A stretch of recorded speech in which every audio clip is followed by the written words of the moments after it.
I'll introduce myself briefly, and then I was just telling these guys, my goal here is to say as little as possible and not look any more stupid than necessary. So the brains of the outfit are sitting down right now. It's these guys. So I'll let them introduce themselves in a second.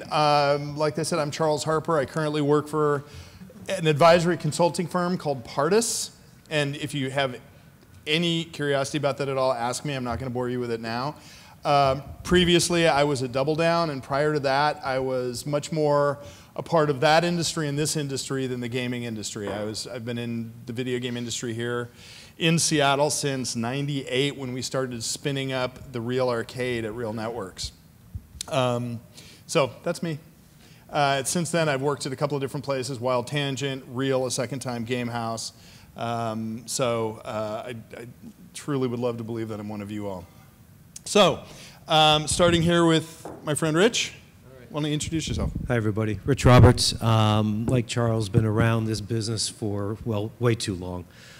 Started in the casual space back at Atari and Hasbro Interactive, building Scrabble and Boggle games, and then from there moved with a startup called Play First at the time, and around when we started this conference, around 2004, 2005. Did their BD there for 5 years, and then I moved over to a company called Slingo, ran Slingo and sold it to his old company at Real Networks and Mr. Glazer. Spent about 1.5 years there where I made the jump into real money wagering with a company called Sport Tech. Put a team together that built an iGaming platform for Mohegan and resorts in New Jersey, ran the Connecticut ADW, and also put together a B2B daily fantasy sports product for casino operators, which we all know a couple of years ago, all that started going downhill with our friends at FanDuel and DraftKings. And so now I've got a new startup putting together around social sports wagering with a skill-based kicker to it. A little way to get around some of the laws that are out there, but it's a skill-based game to begin with anyway. So that's my background, and I think we put this together from this esports, because I think some of you that are out there, we look at some of this as competitive gaming that's been around for a long time, right? I could point back to my days at Atari, and you had the World Champions of Nintendo and things of that nature. Now it's gotten to be more professional. But there's so many different definitions of esports out there. We thought it would be great to have a roundtable about, what is esports? What are the different verticals behind it? Where can people make money if you don't own a team, you don't own a stadium, and you're not a player? And what are those different opportunities that are out there? So I'll leave my questions there and pass this along. Hi, everyone. My name is Ron Segev. I'm a lawyer based in Vancouver, Canada. We have a gaming and betting specialty, and we represent all verticals of the business. We've got clients in every remote gaming jurisdiction of note, and we're active in poker, slots, casino, sportsbook, esports, v-sports, skill, social. It doesn't matter what it is. We assist with regulatory compliance, criminal legal opinions, M&A, corporate finance, public finance. If you need help, we'll do it. And we've represented some of the largest land-based operations who outsource their gaming advisement to our firm. I've been in the iGaming space for 11 years as a dedicated iGaming lawyer, and we represent, I believe, the largest dedicated esports gaming platform in the world. We've worked with them from day one, back when they were a sports book. We helped them through their pivot into the esports space. Our firm is really bullish on the space. I think there's a lot of challenges, and really happy to be here, and happier that you guys are here, because we were all worried about speaking to a bunch of empty chairs, and we're not. Thank you. My name is Dan Zucker, and my background's a little different. I've operated in the regulated sports betting market for 16 years. My company handles media product distribution for online gaming brands outside of the US. I started a company in 2009, which is a data and analytics company, which sold analytics and black box learning to professional gamblers who represented about $50 million in handle in the US and outside the US, and we sold that company in 2016. And I'm light in esports, but I'm pretty knowledgeable and very interested in the sports betting market, and we'll talk about what's to come in regulation here in 2018 and beyond. Cool. All right. One of the things we thought might be useful when we talked about this before, and to some degree this is review of things that I think everybody has opinions on if they're in this room, but just defining what is esports, where are the boundaries of that, are there boundaries of that? There was some talk, you guys talked about that pyramid of revenue. I think it would be really cool to sort of walk through that. But I just sort of thought it would be interesting. Obviously, we have people from some different sides of the marketplace here, some different disciplines, and so I thought it would be very interesting to just go through that. But it's important to note something at this point, which is we really, truly meant this to be a roundtable. So do not hold your questions to the end. If you strongly agree, disagree, have something to say, just get your hand in the air. Casey's asked that just for the purposes of being able to record this and everything, we actually use microphones. So if there's something you want to say or add it or jump in or argue or whatever it is, please don't hesitate. That's really what we're trying to do here, is get a broader discussion going, if that can possibly happen in an atmosphere like this. So that said, maybe we can start at your end and just what is esports and in today's marketplace? Where would you draw the lines around that? Yeah, I'm definitely not the right person to ask about esports, so I will take a pass at that. If you want to talk about sports betting or development of sports betting products, that's me. I'm happy to jump in. As my panelists here had mentioned, esports has been around for a long time. It's probably been around since the days of Pong, when two people challenged each other to a video game. I mean, that's in its purest sense esports, but that's not the esports I'm interested in. I don't think it's the esports you're interested in. Esports, broadly speaking, it can be defined by looking at who makes money. Let's jump into that pyramid.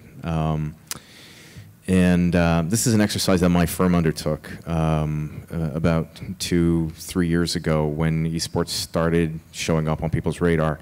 What happened with us personally was that the University of British Columbia has an esports club, and some of the esports athletes had reached out to us asking if we would sponsor events. And our firm's a technology firm, and we naturally gravitate towards technical entrepreneurs, but we have to be careful because a lot of those people don't have money. So while we like to foster the community, we're still a business. So we undertook some research in our firm to figure out who's making money. And in figuring out who's making money, we discovered who all the players were in esports, and in doing that, we figured out what esports was. A very broad definition, esports is essentially competitive video game play, very broadly. The Pong definition, the Pong example holds really, really closely to that. Modern day esports, which all the venture funds and media companies are interested in, is that basically on steroids. So who's making money? It is a pyramid. At the top end, the publishers are making money. So the publishers behind, CS:GO, Dota 2, League of Legends, they control the IP, they control the ecosystem, they control the branding, the messaging. Below them, I would say it's an aggregation of media companies like Twitch and YouTube. ESPN is in esports right now, and then below them, I would say it's probably some of the professional teams, maybe some of the really, really major event organizers, and then under the professional teams, you've got a very broad base of pro athletes, PC manufacturers, peripherals, celebrities, and so forth and so on. So esports, if I was going to show you one slide to show you what esports is, it would be a bunch of die-hard video game fans packed in a stadium watching a couple of esports teams go at it live for $10 million. When I first heard about esports, I thought the whole thing was dubious, but the numbers don't lie. In terms of global viewership, only the Super Bowl can rival these days. If you look at the top 5 sports, their viewership is below a major esports tournament. And if you're looking at sweet spot demographic, esports is where it's at. It's younger, generally more technically proficient, generally more educated. If you're looking at emerging markets, it's huge in China, it's massive in Eastern Europe, it's got huge traction in North America, of course. It's really international. It's still, relatively speaking, a ground floor opportunity, which is why media is so interested in it. You know, one of the questions I always had is, like Overwatch just created a commissioner for the Overwatch League. You know, what happens with those who want to play? Are there sub-leagues that you can play? Does everything have to go through Blizzard so you can get licensed to have your own league? How does that work? You know, unlike baseball or basketball where it's you know, all the content is in the public domain, these are owned by publishers, and you know, so how do players be able to become a professional, and at the same time the publisher owns the rights to the content and can pretty much shut you down if they want to when they want. Is that right? Yeah, that's right. That's why I put them at the top of the pyramid. So it's their intellectual property. Nobody owns soccer or baseball. You know, that's why before the NBA took off, there were two competitive leagues. They got together for economic reasons, not for IP reasons. So if you wanted to become a professional athlete, you know, you can choose whatever game you like to play and start playing it. Hopefully you get some notice and a following, and then a team is going to want to recruit you. They essentially hire you as an employee. I'm sort of simplifying it, but that's what happens. Now, in terms of if I want to start a league, I start a league. I start the Esports League, for example, or any other sports league.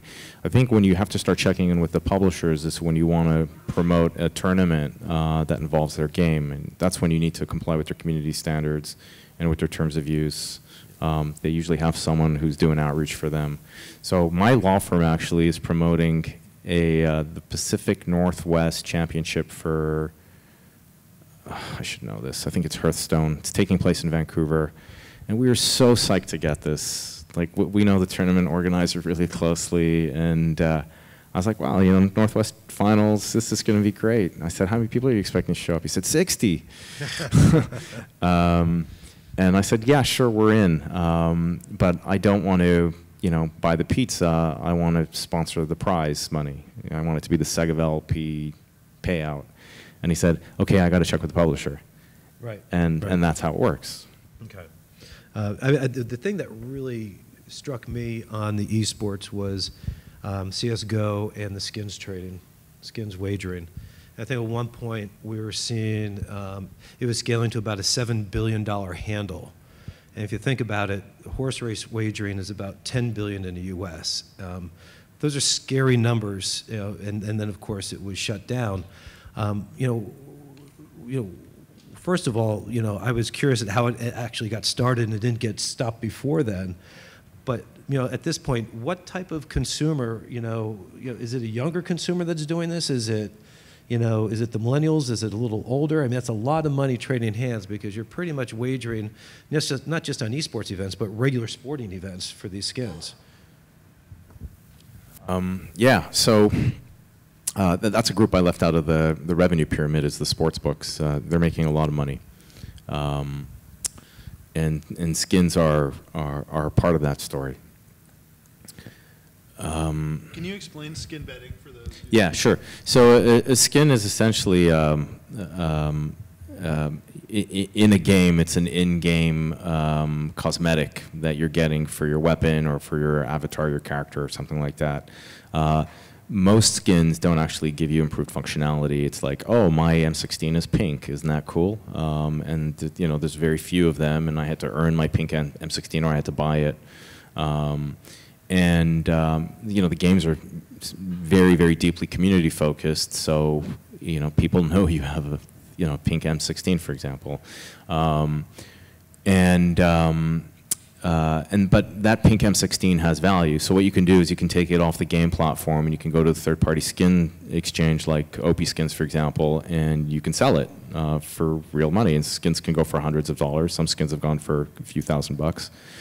And because the publishers will provide their API to third parties, I could basically load in my skins library, because I've got a bunch of skins, into a third-party platform like OP Skins or Esports Pools or Unicorn, and I could deal in them off publisher platform. So I could bet them, I could do coin toss games with them, I could sell them, you know, I could enter into you know, lotteries and raffles with them. I can do a whole bunch of stuff with them. And so the betting community is really interested in it. You know, it's essentially, you know, it's a digital currency now. It's very interesting. Yeah, no, I mean, I was curious about it because, you know, the demographic of, as we know, sports bettors didn't seem to fit. Although it then got to me, it was like, well, maybe we don't really know the full demographic of sports bettors, and maybe we all are, right?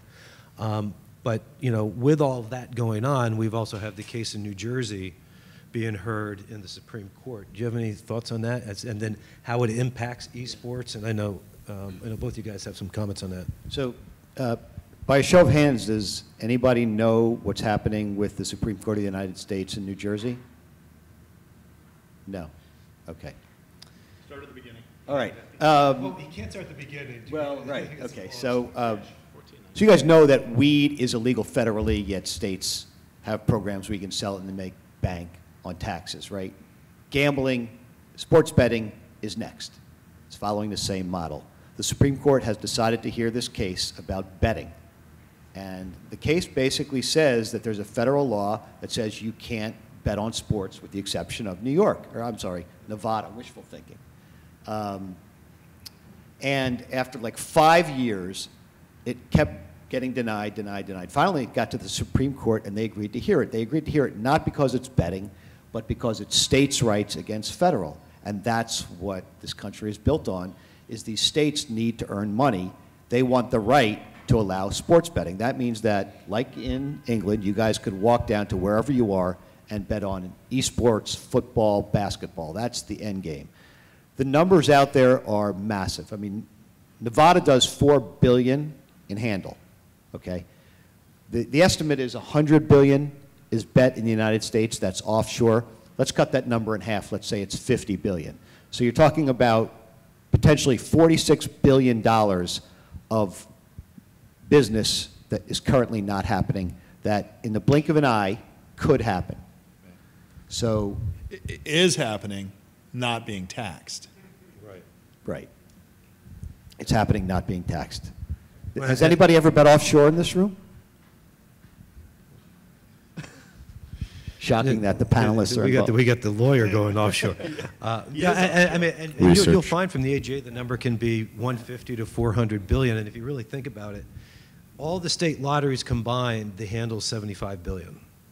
So you know that it's a significant amount of money. But to the point is New Jersey's been fighting this for 3 years, and finally, with the new justice that came on board, who's a states' rights proponent, they decided to hear it. But now it starts getting more interesting because with skins betting, which was kind of this out-of-the-way type of betting model, how does regulated sports betting impact esports based upon the amount of play we're seeing, the amount of people watching it? Now you can start betting on it.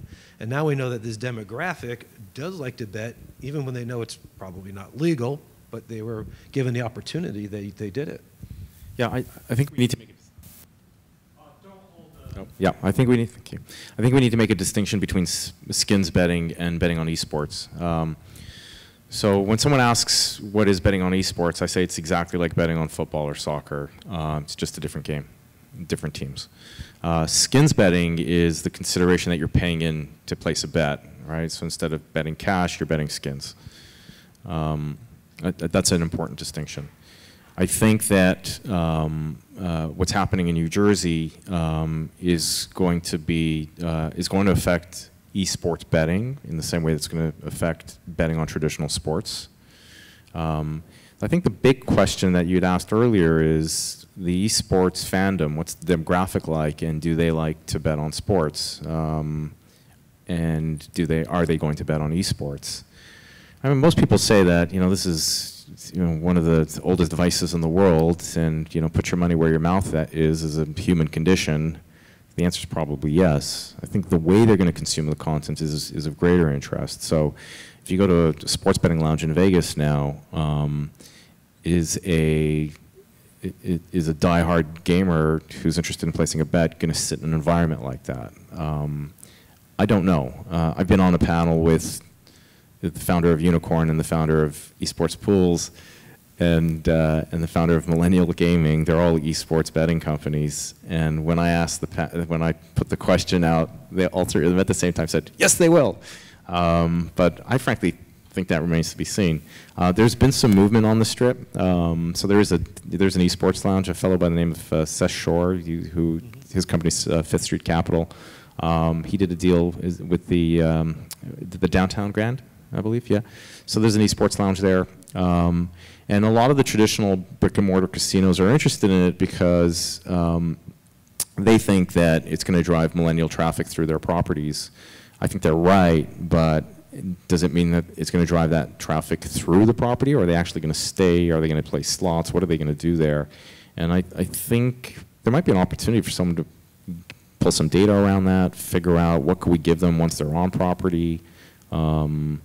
Two different segments there, right? The land-based and the online. We have a clear idea of what they're doing online, but in the land-based, I'm still very curious about what's there.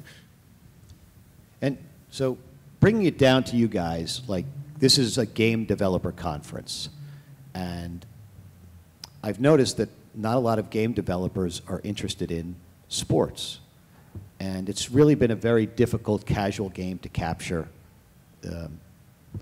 Up until now, I don't know that anybody's done it. Lots of people have tried. Big companies have tried.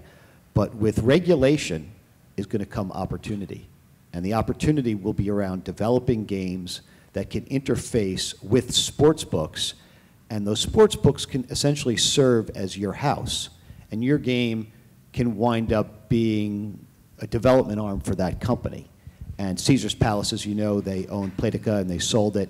The opportunity for game developers is going to be part of that $50 billion, and somebody will figure it out. As of now, though, we know there doesn't exist a second screen or a social casual game for sports betting that people play every day. Not yet. Not yet, and many have tried. Give the guy 20 minutes, will you? Right. So in terms of like, why are you guys here? What's the opportunity? Like, that is what it is figuring out how to create a game within the regulated betting environment that you can tie back to betting pools that uses your skill set as game designers. Nobody's figured it out yet, and whoever does is going to be leading an industry and dragging with them the leagues, right? The leagues think they have power, but in reality, they're more interested in trying to keep the integrity of their game. And they have I just don't know that they're going to be able to carry the freight and create new ideas. And that's where I think the opportunity exists with a group like this. Yeah, I mean, Charles, you've worked IGT and you're consulting with a lot of groups. What do you see out there with the companies you're consulting with and hearing? Yeah, I mean, it's interesting. There's a lot of buzz in so, I mean, when I think about the conferences that I go to that are the equivalent of Casual Connect, but more for the gambling industry, who hates to be called that, it's interesting. Everybody's very interested. There's a lot of buzz around it. There are a lot of panels like this one, but nobody's quite figured out how to interface with it or how to break into that. It's starting to happen with companies like Unicorn, where they're just raising money, drawing a line in the sand, and saying, we're going to be where people go to place bets when people can place bets. And there are parts of the world where that's happening already, and that's what we're going to do.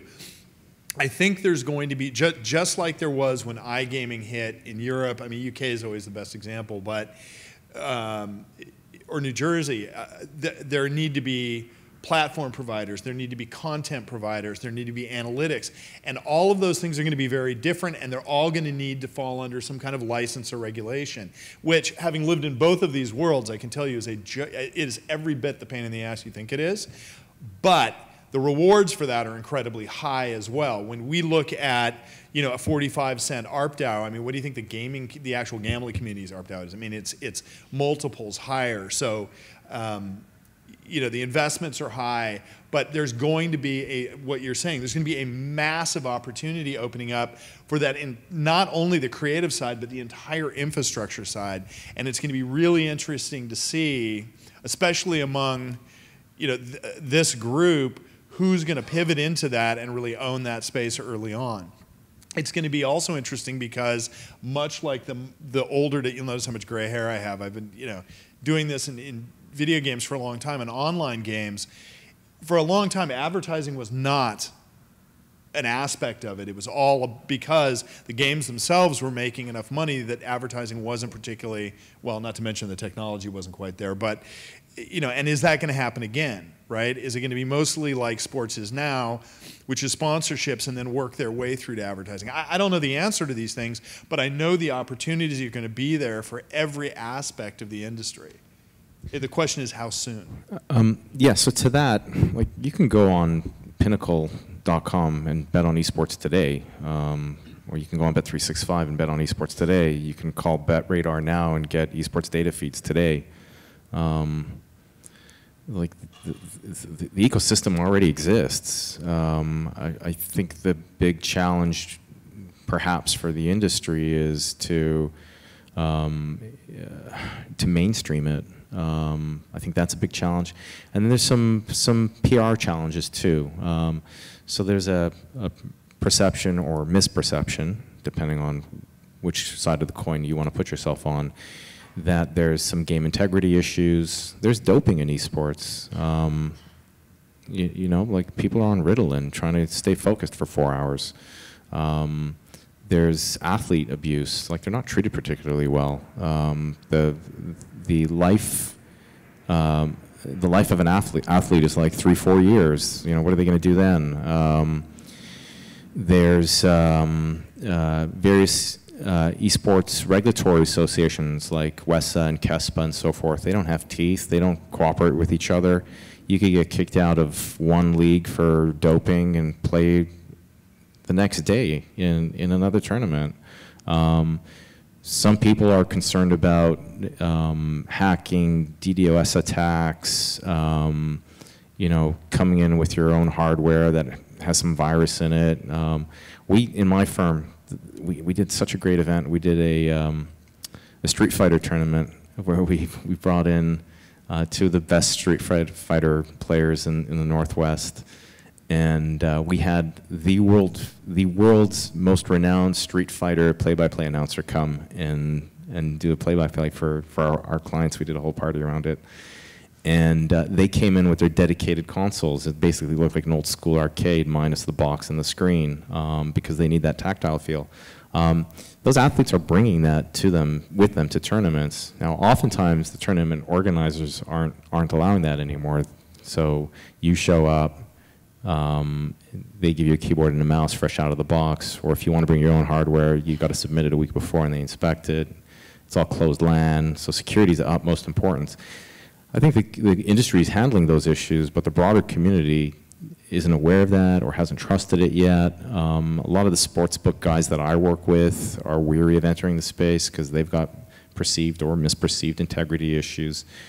So the ecosystem exists. I think the challenge is mainstreaming, changing the perception of it, and then I'll also say, just speaking to your comments, I think the publishers should be very careful, given what happened with Valve Corporation, very careful about working too closely with a esports betting site or even a third-party skins exchange. Like, they got to be really wary of that. The state of Washington pressed charges against Valve for inadvertently running a casino. Valve won their day in court, but that sent a very clear signal to the industry. Is there, we talked about before the skill game versions of, were played in the past. Are we seeing more? Are you seeing more skill game sites like Gamer Saloon popping up, and where players can learn their trade and Yeah. So. So from my perspective as a gaming lawyer, the reason people bring up skill is because they think that they've got a game that isn't technically gambling under a legal definition. But I gave a seminar on this morning about you might think you have a skill game, but you might not actually have a skill game. So does skill make a difference in esports from a gambling lawyer's perspective or a regulatory licensing perspective? It really depends on how you're monetizing.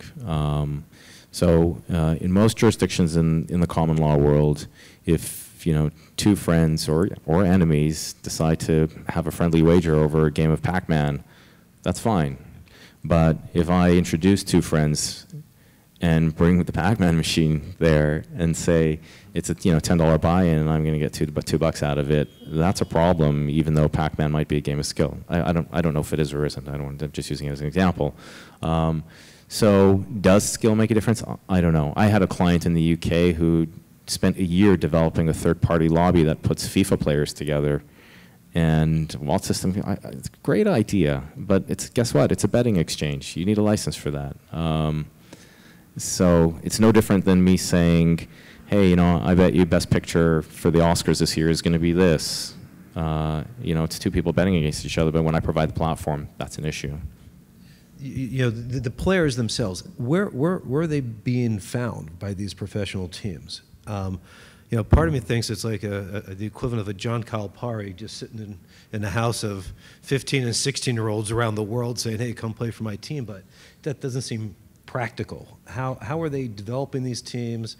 Is there an exchange where players are ranked in, like basketball? I know they rank kids in the 4th grade now, right? And they've got, things like that. Is this similar? Yeah. Yeah, short answer is yes. Yeah, well, there's money involved, so people are taking this seriously. But there's so many countries that are involved in this, so it's not like in North America, in the United States, you can go to college on an esports scholarship. And Canadian schools have esports teams. There's a collegiate infrastructure around this now. This is a global thing, and it is a global thing. Yeah, the other thing is that 50% of players who are playing traditional esports games, 50% of them are playing exclusively online, which means that all their data is being ranked, it's all being tracked, it's a really tight community, and the cream very much rises to the top. So is it like poker then? Are there like tournaments in different areas of the world, and then the winners, they just graduate and then they get noticed? Yeah, and there's different positions too. Poker's a bit different because it's individual gameplay. So the way the team works is, I'm smiling because I have a really cool job. So I was approached a year and a half ago to be an owner of a team. And I was like, oh, this is going to be great. And but before I cut a check, I checked in with a few athletes that I know and a couple of former team owners. And they said, oh, don't do it. You're going to lose your money. And I said, why? And so they told me that if you're building a team, the way it works is you're basically hiring employees that play video games. And so what you do is you're housing them and you're feeding them and you're making sure that their well-being is looked after. So you're getting physiotherapists and nutritionists, and you're getting psychologists, and you're doing meditation techniques with them and all this stuff. And you're training them sort of hours and hours of gameplay, and you're hoping that they're going to do well, so that you can get the corollary revenue from social followers, sponsorship, and tournament payouts and so forth. So, I mean, that's a long way to say, how does a celebrity esports athlete actually make it? I mean, you get noticed playing on a team, and then the bigger teams are going to try to buy you to be on the best team. That's really what happens. Which, yeah, I mean, it sounds like just nascent days of any sport as it's becoming a professional sport. Dan, I want to jump back to you because I think that's a great segue to. Can you talk a little bit about how our current actual sports leagues looking at this? They've got to be looking at this with big eyes and saying, okay, here's an opportunity. It's sort of, we know how to run a league. It's the Wild West. There's things that we can't do in our league that they can, or team owners, or, I mean, how are those things likely to coincide or progress? I mean, or are they, for that matter? I mean, and this is just through reading and knowing owners and the direction they're heading with sports betting. Is it seems like the NBA and the owners of the NBA are the guys that are snatching up these esports teams and building out these esports teams. I think it has to do with the fact that their current players and their demographic aligns pretty well with the esports customers versus maybe Major League Baseball, which skews 50-50, skews older, right? NFL is just once a week, and hockey is a different demo. So I think it has to do with the core demo of the NBA, and so we're seeing NBA team owners start buying these esports teams. Yeah, I got in my notes here who actually bought them. Just bought a team too for Overwatch, right? Oh yeah. Yeah. Go ahead. No, Bob Kraft bought the Overwatch team. What did he pay for that? Do we? I've got some other numbers here. I know that the owner of the Wizards and Capitals, Ted Leonsis, purchased esports franchise team Liquid in September 2016, and the 76ers purchased 2 esports franchises at the same time. Shaq and Magic have invested in esports teams.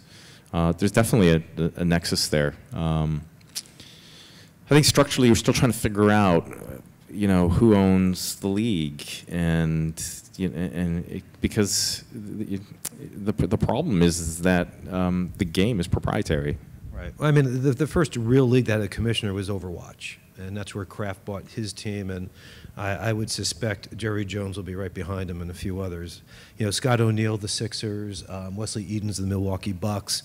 Then you mentioned, Shaq, and then you've got Rick Fox. So, you got basketball really, involved in it, and they're not going to really explain why, but they certainly have their own positioning why they're buying these sports teams. I don't know. I mean, I think the demographic lines up, but do they think they're going to get esports players into the basketball games? I don't know. They can have viewership, but I think there's some. It seems that way. I don't know. A couple of my clients have been approached by Mark Cuban's group a few times, and he made an investment in an online esports betting platform a couple of years ago. And just speaking to them, we'd run through some basic due diligence, and it was a really friendly conversation. And the insights I was getting from him was that they were just looking at finding a new audience. I have a no video game policy at home, which we can talk about later. When I say I mean my wife. But my brother, it's like a little kid resort. So he's got 2 8-year-olds, and one's a Sid Crosby fan and loves the Penguins. The other one is a Whitecaps fan. But they don't play hockey. They play video games. And they're not watching hockey on YouTube. They're watching Minecraft tutorials. You ask 8-year-old Noah, what do you want to be when you grow up? He said, I want to be a professional gamer. And I think the smart money knows that this is where it's going. Do any of us as developers of game content have a chance in terms of building new content to create a league? Would it be smarter for the NBA or the NHL to create their own content, and since they already have a distribution model and very wealthy team owners to support that content? What's the... What I'm hearing from the major publishers, I spoke with 2 of them today. I have a client who's looking to exit. He has a major esports property. And there are 2 publishers that I thought would be interested. And one of the guys said, oh no, we're not going to touch it. We don't have the patience to build that scale. And it's not just that. I mean, 500 million players on League of Legends. Someone correct me if I'm wrong. That's a gut number. I'm not really sure if that's true. But those players are heavily invested in that ecosystem. It's like a second family. They've got digital assets that are very meaningful to them. How do you compete with something like that? Like, how do I start a new Facebook? How do I do that? Similar question. Maybe a smaller scale. But what I think is really interesting is a notion of an open source esports game built by the community, owned by nobody, on the blockchain, where the skin is a token. Nobody owns it. And now it's a bridge between the old-fashioned sports business and the new-fashioned esports world. And we can get a lot more people making money on that platform. We can have a more regimented league structure. And if anyone's interested in starting that, please let me know. I'd love to support. But I could see that going somewhere, because then you've got the critical mass of interest, potentially. You don't have to worry about finance. There's a sense of ownership. This is a very community-minded industry. I think there's a lot of potential there. Most of the esports have been around teams and building teams together, and I assume it's just like any other sport. But I've been hearing a lot about this product called PlayerUnknown. It's more of an individual game. 100 players are dropped into a scenario, and they basically battle. Is anybody familiar with that game at all out there? Anybody can give a little bit more explanation about it than me, because I'm going to butcher it. So PlayerUnknown is a survival game where you push 100 players inside of one server, where there's only one guy that can finish up everything. So there is a real Twitch community, there's competition around it. We could see sport betting on that. Yeah, well, that's actually pretty cool. Yeah. Right? Because now you've got individuals who can, in a sense, drop in and there's one winner, kind of like Survivor or something like that. I mean, because that's a made-for-TV type of product then, right? That would be a game that would, you would pick a player and engage with that player, where the team sport right now is, it's like any other team sport. That's an interesting model to this. It was described to me as Hunger Games, pretty much. So, actually, yeah. Okay. Got it. That makes sense. That's a game mode in Halo that we saw like 10 years ago. Yeah, but that used to give me the sweats. Yeah, but there's nothing in our game industry that's actually new. It's just, just everything's recirculating and comes back again. It's, what's old is new again, just it's in a different package. From the very beginning, we've got the publishers, we've got the team owners, we've got the players, we've got the sports books, media companies. We're all sitting here.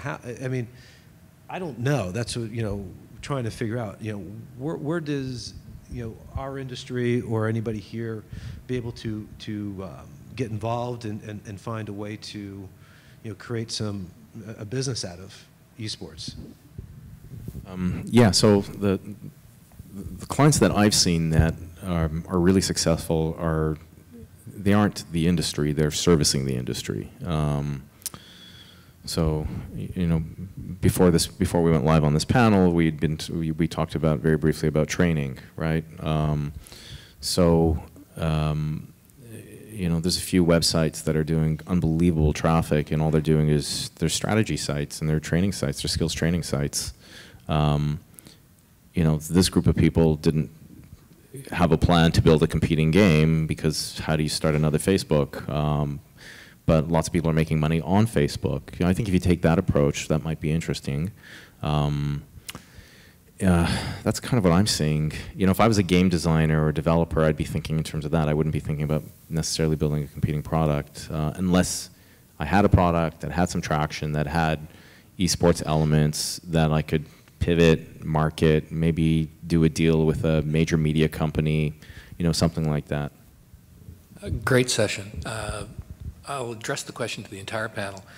If we have the law of unintended consequences, so after holding our breath for 5+ years in New Jersey, and we win at the Supreme Court, and we actually now see sports wagering available to states on a discretionary basis.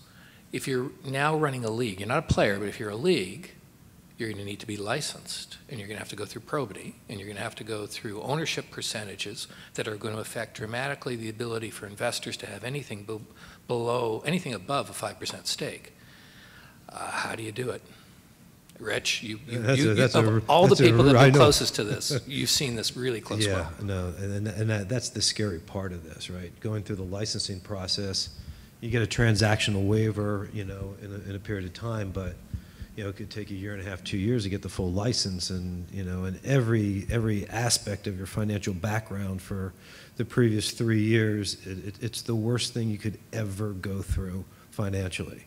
And how many of these people are going to go through that? And and that's where I'm thinking the owners of the sports leagues are the ones that are going to be best situated to do this, because they've already gone through that process. Ron, would it disqualify a professional athlete that's currently under contract in any of the major leagues from being an owner or an investor of any equity position over 4.5%? Well, great questions. If you take a look at what happened with the daily fantasy stuff, right, where if you were involved at any point with a daily fantasy company, you could not play in that content, or your family members that lived in your house. So there was, I think each state had their own little micro But rule. that's the way it should have been.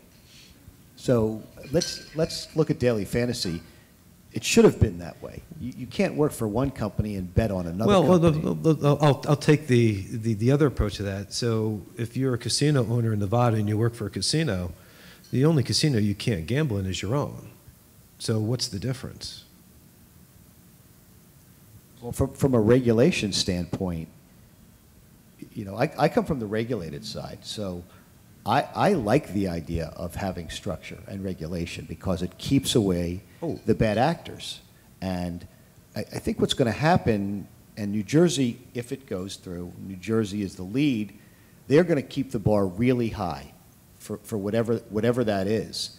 And other states will follow because in Nevada, the bar is pretty high right now. So unlike daily fantasy that really wasn't regulated when it came out, I believe sports betting will have significant regulation. He went through some licensing in New Jersey that was insane. And that kind of scrutiny will eliminate most of the bad actors, which is really what these states want to do right off the bat. I get you just point out two states that have a great revenue opportunity, Nevada and New Jersey, to license their licensing model. So we've seen that social casino has been a good way to bypass regulations. How do you see the social sport betting actually living with esports? Do you see any legal issues with that?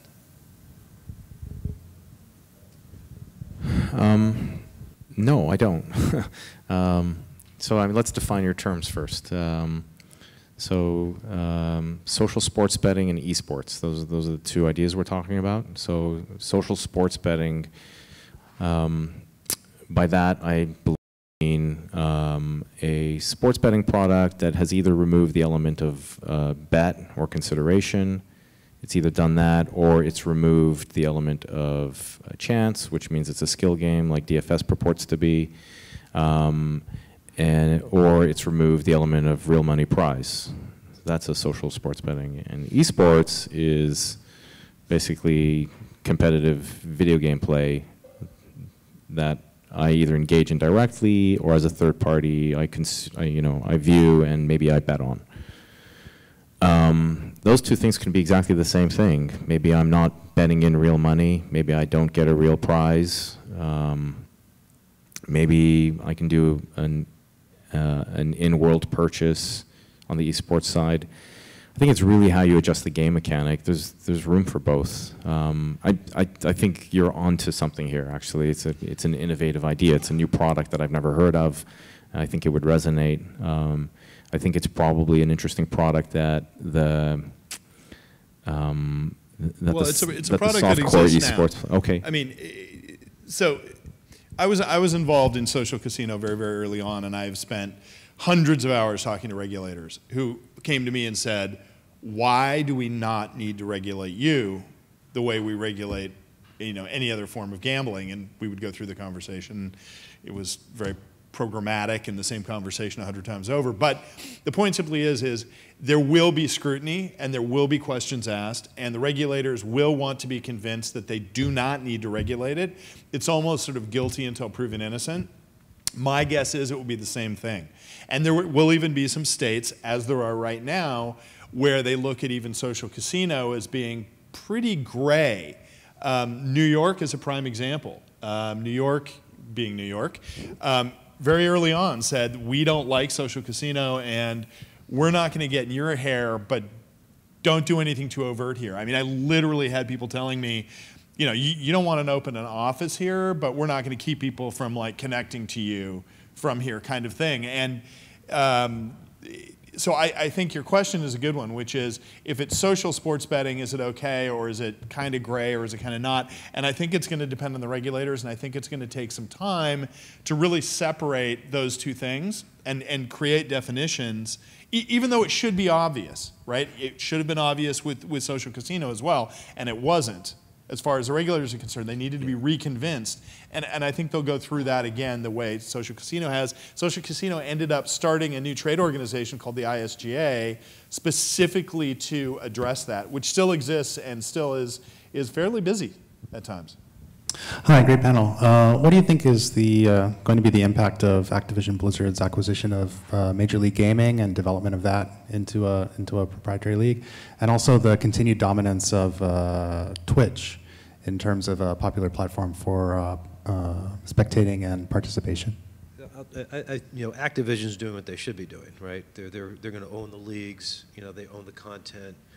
They're going to own as much of the ecosystem as possible. How Twitch falls into it, they will be partners with that, and I'm sure they will be able to monetize that. But certainly, if you own the content, then you own the top of the ecosystem, as Ron had pointed out before. So, the CEO of Activision, when he had Guitar Hero, at one point I think his comment was, they owe me a royalty, meaning the music industry, because I'm making their songs relevant again. So I wouldn't put anything past him in terms of how much he's going to own in terms of the whole ecosystem, but he's going to need partners, because he's not going to be able to take full advantage of everything, because then without partners, he might be stuck somewhere. But if you own the content's king. I think that's I learned that at Hasbro many years ago, and sometimes the distribution channel can become king for a day, but at the end of the day, content usually is the one that wins. One quick comment on Twitch. Don't forget who owns Twitch. And they'll treat it like they treat everything else, which is they'll guard it jealously, they'll continue to support it and grow it, and it's going to be very, very hard to catch. On the other hand, the leagues may start to be able to control that to some degree, or the publishers may be able to start to control that to some degree. But I would not want to be the first guy to try to flex his muscles against Amazon. No, but it is a distribution, and it'll be fun, and it'd be fun to be a fly in that negotiation. Yeah, but the first guy is going to be drawing a quarter. I just want to go back to the previous question. There's something that's usually neglected in these conversations when you're so focused on licensing and regulatory and legal, and it's the consumer protection issue. These are games that young people really like. So if you're adding a gambling layer, you've got to be really careful about how you're marketing these games. You're dealing with COPA issues and age verification, and you got to. It's in the UK. You got to be on side with the Advertising Standards Association. In Canada, it's the Competition Act. You got to be really careful. Just if you say, it's just social esports or social sports betting, just be careful of who's consuming this, and be careful of your messaging. All right. Thanks for a great panel, guys.